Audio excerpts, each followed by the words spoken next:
ज्ञानी जीव अनुराग बस गुरु हैं हमारे, उनके आने पर हमारा कर्तव्य है, हमारा दायित्व है, हमें खड़े होना चाहिए, हमें नमस्कार करना चाहिए। जो भी अपन उनकी सेवा भक्ति वंदना आदि करते हैं तो बतला रहे अनुराग बस, गुणानुराग। कौन सा शब्द आया है? गुणानुराग है। ये गुणों के अनुराग बस इस प्रकार की जो चेष्टा की जाती है तो उसके लिए शब्द दिया अनुराग। गुणों में यदि अनुराग नहीं हुआ तो काय में अनुराग होगा? हैं? धर्मानुराग एक शब्द आता, धर्मानुराग।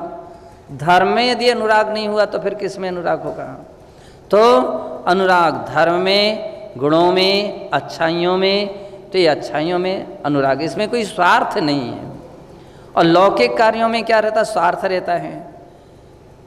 नौकर मालिक का ध्यान रख रहा है, किस कारण से? तभी तो वेतन मिलेगा। अगर वो नहीं रखेगा, अपने कर्तव्य का पालन करेगा, उसको वेतन नहीं मिलेगा। अब वो केवल उसको अनुराग नहीं हो, राग बस है, वो स्वार्थ है उसका पीछे। तो जो कुछ भी काम कर रहा है तो केवल स्वार्थवश कर रहा है, ताकि हमें वेतन समय पर मिले, पूरा वेतन मिले, हमारा वेतन की कटौती ना हो। उसकी तो भूमिका राग है, उसकी अनुराग नहीं कह सकते। और जिसमें निस्वार्थ सेवा है, भगवान से क्या मिलेगा क्या नहीं मिलेगा ये तो बात की बात है, लेकिन भगवान के प्रति, देवशास्त्र गुरु के प्रति भक्ति से वंदना आदि हो रही है, वह केवल अनुराग बस हो रही है। गुणी जनों को देख हृदय में मेरे प्रेम उमड़ आवे, बने जहाँ तक उनकी सेवा करके यह मन सुख पावे। परस्पर में अपन लोग देख रहे हैं कि एक दूसरे की विनय करते हैं, एक दूसरे का सम्मान करते हैं, एक दूसरे की सेवा करते हैं। कैसे करते हो? कोई आपके लिए ड्यूटी है क्या? कोई आपके लिए कोई वेतन मिल रहा है क्या? कभी कभी कुछ लोग बोलते हैं हमारा किसी ने ध्यान ही नहीं रखा। तुम्हें किसको सुना रहे हो? कौन ध्यान रखेगा तुम्हारा? कोई तुम्हारा ध्यान रखने के लिए दीक्षा ली है किसी ने? किसके लिए आप आंखें दिखा रहे हो? कि कोई मेरा सेवा करने भी नहीं आया, कोई मुझे पूछने के लिए भी नहीं आया। वीतरागता का पथ ऐसा ही होता है। हमारी सेवा करना चाहिए, हमारे लिए किसी को भेज देना, हमारी सेवा करके आए, हमारे पैर दबा करके आए, हमारे लिए पग चंपी करे, हमारा सिर दबाए, हमारी पुस्तक उठाए, हमारे कमंडल उठाए, हमारे लिए पाटा लगाए, हमारे लिए चटाई बिछाए। कितने किस्म। कोई किसी का नौकर तो नहीं लगा? बतलाओ, किसी का कोई नौकर लगा है क्या? हमारे लिए सब काम होना चाहिए। सत्य है कि कहीं भी किसी संघ में ऐसी व्यवस्थाएं होती नहीं हैं और न ऐसी बातें कभी सुनवाई होती हैं। केवल अज्ञान परक भाषा कही जाती है तो सुन करके उस बात को अनसुना कर दिया जाता है। क्या कर दिया जाता है? सुन करके अनसुना कर दिया जाता है। अगर तुम इस चाहना की भावना से यदि आप ये सब अपेक्षा रख रहे तो बिल्कुल गलत। सत्य है अपना व्यक्तित्व इतना अच्छा हो। क्या होना चाहिए? अपना व्यक्तित्व इतना अच्छा होना चाहिए, अपने गुण इतने अच्छे होना चाहिए कि जो जिन गुणों से व्यक्ति प्रभावित हो जाए, ओहो इनकी सामायिक, इनका स्वाध्याय, इनकी ईर्ष्या समिति, इनकी भाषा समिति, इनका कोई भी अच्छा जो भी गुण है, इनकी भगवान की स्तुति, इनका प्रतिक्रमण बड़ा महत्वपूर्ण है। इच्छा होती है व्यक्ति की कि मैं उनके मुख से सुनूं, उनके पास बैठूं, उनके पास देखूं, और इसलिए जो भी बनेगी मैं सेवा करने के लिए तैयार रहता हूं। क्या हो रहा? गुणों में अनुराग वश व्यक्ति इस प्रकार से तत्पर है। किसी के दबकाने से, डराने से, भपका दिखाने से कोई कुछ सेवा नहीं करता है। क्यों तुम्हारे दब करके रहें, कुछ ले रहे हों तो बात अलग है। ये बात हो गई। ये आपस की समस्याएं हैं। हालांकि गुरुजन तो क्या पाठ सिखाते हैं? नहीं, अपना कर्तव्य है, आपको सेवा करना चाहिए, आपका कर्तव्य है, आपको सम्मान करना चाहिए, विशिष्टाचार का पाठ पढ़ा रहे हैं। तो यहाँ दो भूमिका समझ लेना चाहिए। एक और तो ये कह रहे हैं कि आप इसकी अपेक्षा मत रखो, ये कभी भी अपने मन में अपने कल्पना में ही मत डूब जाइए कि मेरा कोई ध्यान रखे, मेरी कोई सेवा करे, मुझे कुछ नहीं करेगा। व्यक्ति को अपनी तरफ से विरक्त होना चाहिए। लेकिन अब गुरुजन जब छोटों को सबक सिखाते हैं तो क्या सिखाते हैं? नहीं, वो चाहते हों या ना चाहते हों, आपका दायित्व है कि दर्शन ज्ञान चारित्रोपचार, उपचार विनय है ना, अपने वरिष्ठ का सम्मान कीजिए, अपने वरिष्ठ का सम्मान कीजिए, क्रम से बैठिए, क्रम से उठिए, क्रम से चलिए, उपचार विनय है। और विनय मोक्ष का क्या है? द्वार है, मोक्ष का द्वार है। यदि तो मोक्ष चाहते हो ना तो विनय सीखिए, अहंकार तोड़िए। अहंकार व्यक्ति को झुकने नहीं दे रहा है। हमेशा ध्यान रखिए कि व्यक्ति के अंदर में जब कहीं अकड़न पने के भाव होते हैं तो किसके कारण होते? बोले अहंकार के कारण। और नम्रता के भाव होते हैं तो नम्रता कैसे आ रही है? तो बोले अहंकार उसका टूटा है, तो उसके सम्मान के भाव होते हैं, नम्रता के भाव होते हैं। नम्रता प्रकृति वाला व्यक्ति और उग्र प्रकृति वाले व्यक्ति में अंतर ये है। अभिमानी व्यक्ति तो झुकता नहीं है और उसके लिए झुकने के लिए तरह तरह के तरीके निकालता कि जिससे झुकना ना ला पड़े। इन्होंने हमको ऐसा बोल दिया था, इन्होंने ऐसा बोल दिया था, इन्होंने ऐसा हमारे साथ दुर्व्यवहार किया, इन्होंने हमारे लिए धक्का दे दिया था इसलिए मैंने बंद कर दिया, इन्होंने जवाब सवाल कर दिए थे इसलिए मैंने उनको नमस्तु करना बंद कर दिया। अरे इतने मात्रा से कहीं तुम्हारी नमोस्तु में ब्रेक नहीं लग सकता है।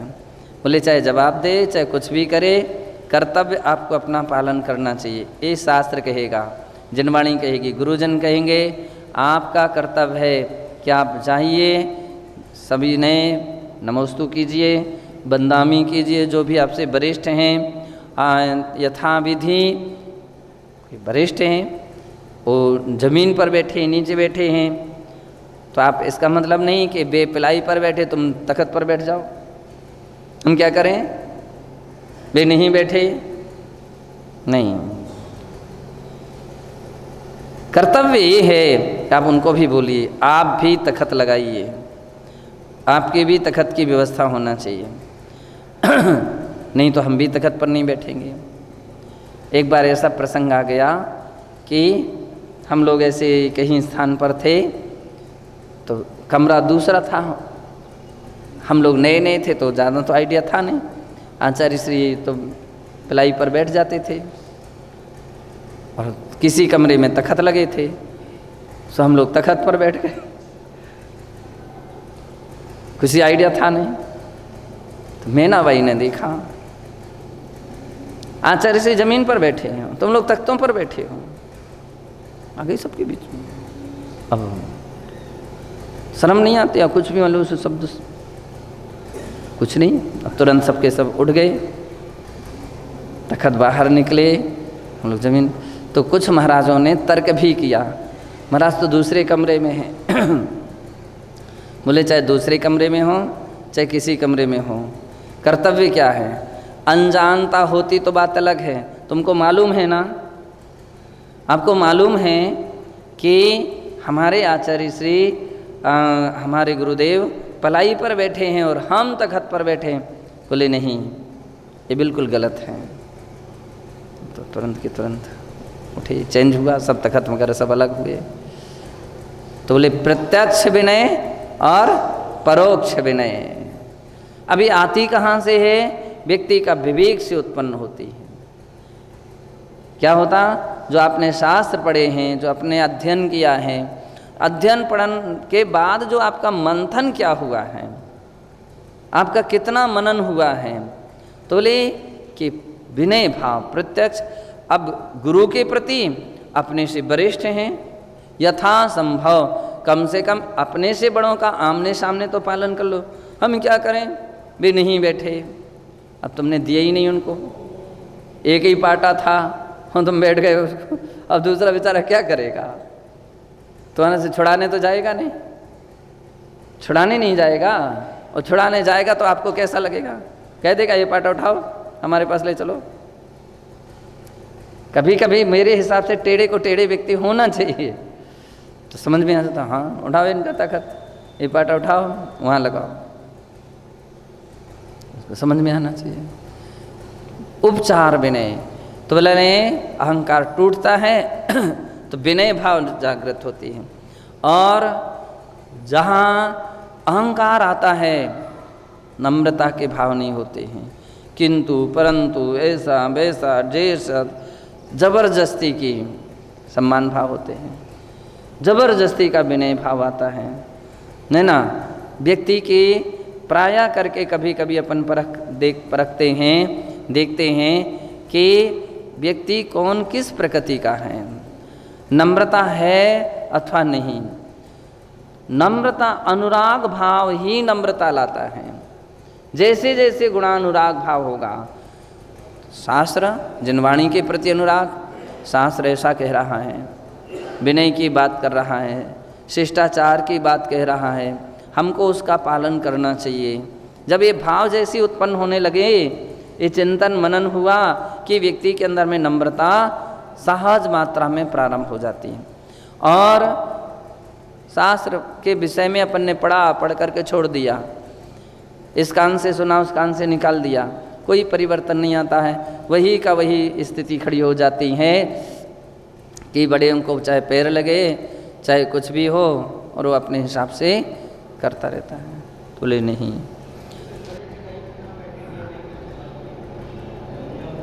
आप अपना कर्तव्य ला करके दे दो उनको। हाँ, वो परिस्थितियाँ उनकी हैं। अगर कोई अपनी परिस्थिति प्रकट कर रहा है और अनुमति दे रहा है तो उसको अभिनय नहीं कहेंगे।